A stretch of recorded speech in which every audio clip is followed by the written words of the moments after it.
Gold colour గద తీసుకొని గాల్లో ఎగురుకుంటూ వస్తాడు. ఆ షాట్ సూపర్ ఉండిద్ది. అలాగే మూడోసారి దాన్ని ఏమంటారు, మంచు కొట్టడాలను బద్దలు కొట్టుకొని ఆ మేఘాల్లో నుంచి వస్తాడు. అది సూపర్ ఉండిద్ది. ఆంజనేయ స్వామిని చూపించినప్పుడల్లా ఆ సినిమా ఒక పీక్స్లోకి వెళ్ళిపోద్ది అనమాట. సినిమా స్టోరీ మొత్తము. ఒక సినిమా హిట్ అవ్వాలంటే 90% స్టోరీ ఇంపార్టెంట్. ఈ సినిమాలో స్టోరీ ఉంది. ఈ సినిమా అనే కాదు, రేపు గుంటూరు కారం సినిమా చూసినా కూడా ఫస్ట్ ఆ సినిమా చూడంగానే 90% స్టోరీనే చూస్తాం మనం. స్టోరీ కేకలాగా ఉంది. ఈ గ్రాఫిక్స్, డైరెక్షన్ ఇవన్నీ మనము తర్వాత ఆ 10% చూస్తాం, కానీ సినిమా మొత్తం స్టోరీనే చూస్తాం. ఈ సినిమాలో స్టోరీ 90% అసలు 90% స్టోరీని చూస్తాం కాబట్టి ఈ సినిమాలో స్టోరీ చాలా బాగుంది. ఈ సినిమా స్టోరీ వలన హిట్ అయింది. సెంటిమెంట్ అవన్నీ స్టోరీలో భాగమే అనమాట. సిస్టర్ సెంటిమెంట్ ఉంది, అక్క సెంటిమెంట్. ఆమె వాళ్ళ తమ్ముని కోసము దాన్ని ఏమంటారు పెళ్లి కూడా చేసుకోకుండా ఉండిద్ది. చివరికి అర్జున్ తేజ సజ్జ అది తెలుసుకొని వాళ్ళ అక్కకు పెళ్లి చేయాలని కూడా చూస్తాడు. చివరికి ఆమె చనిపోయిద్ది. ఈ సినిమా బ్లాక్ బాస్టర్ అండి. ఈ సినిమా 55 కోట్లు. బ్యాక్గ్రౌండ్ మ్యూజిక్ బాగుంది. అన్నిటికంటే గ్రాఫిక్స్ చాలా బాగుంది.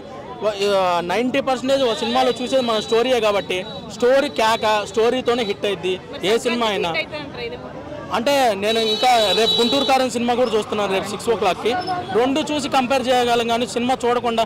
అది కూడా పెద్ద డైరెక్టర్ త్రివిక్రమ్ గారు. అంటే పోటీ ఇస్తుంది అంటే ఆ సినిమా చూసి కానీ చెప్పలేమండి. ఎందుకంటే ముందే చెప్పడము కరెక్ట్ కాదు.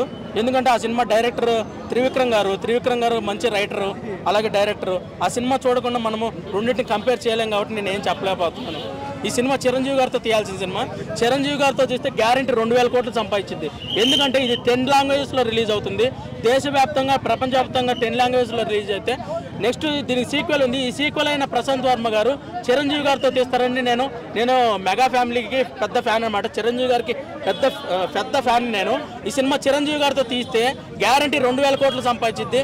ఎందుకంటే ప్రపంచవ్యాప్తంగా 10 లాంగ్వేజ్లో రిలీజ్ అవుతుంది కాబట్టి గ్యారెంటీ 2000 కోట్లు సంపాదించింది. నేను అబద్ధం చెప్పట్లేదు. ఇది నెక్స్ట్ దీని సీక్వెల్ అయిన కనీసము చిరంజీవి గారితో తీస్తారని నేను అనుకుంటున్నాను.